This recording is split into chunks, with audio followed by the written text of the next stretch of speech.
Hey guys, I'm reviewing the Dyson D7 motor head versus the Dyson D6 motor head. They cost about $100 different, and so I wanted to review them and see if it's worth that extra money.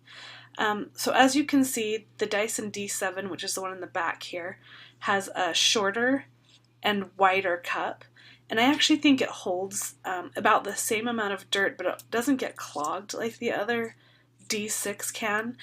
Like sometimes when you get too much hair or something wrapped up, it gets clogged up in the entrance of the cup, but this doesn't seem to have that problem, so it's definitely an improvement. On the new Dyson D7, you can see here that the release, the one on the right side, the quick release for the attachments has been moved onto the attachment itself rather than being on the body. And I actually like that better. It's much easier to release.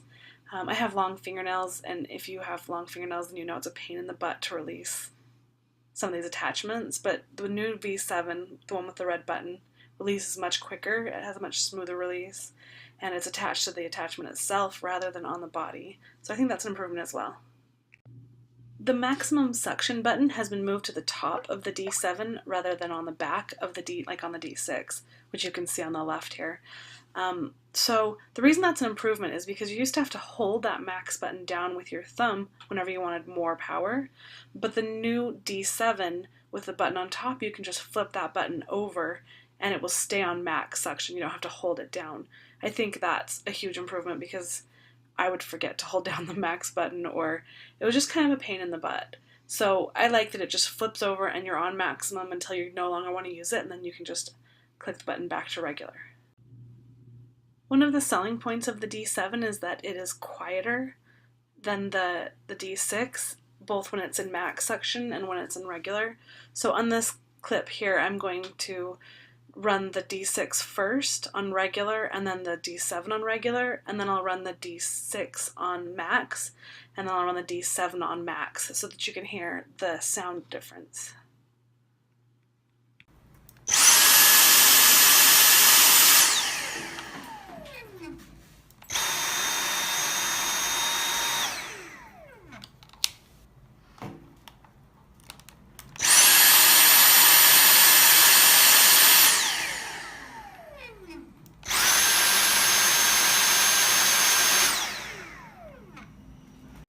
The D7 is supposed to pick up better than the D6, that's one of its other selling points, but I tried a bunch of tests. I tried chips, I tried rice, I tried baking powder, flour, dirt, and both seem to pick up about the same.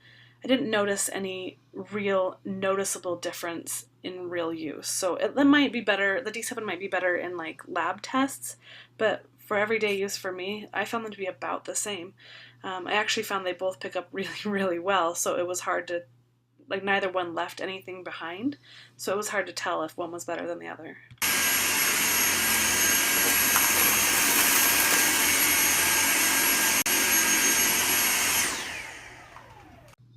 The cup release has been moved from the body of the D6 to the top of the D7, and I think it's actually an improvement. I'll show you why in the next clip here. The D6 is easy to release, as you can see, it just takes one hand, but the problem is stuff gets left behind. The D7 is a little harder to do one-handed, so I apologize for the crappy filming here, but when it pops up, it releases that cup and everything falls out. There's nothing left behind, so it's better. And just as easy as ever.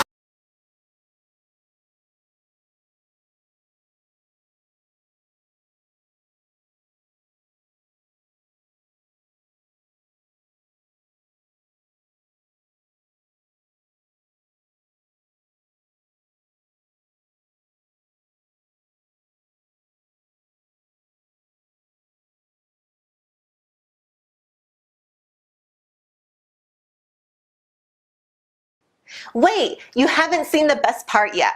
Here are some amazing offers and specials available for one time only. You can't afford to miss it.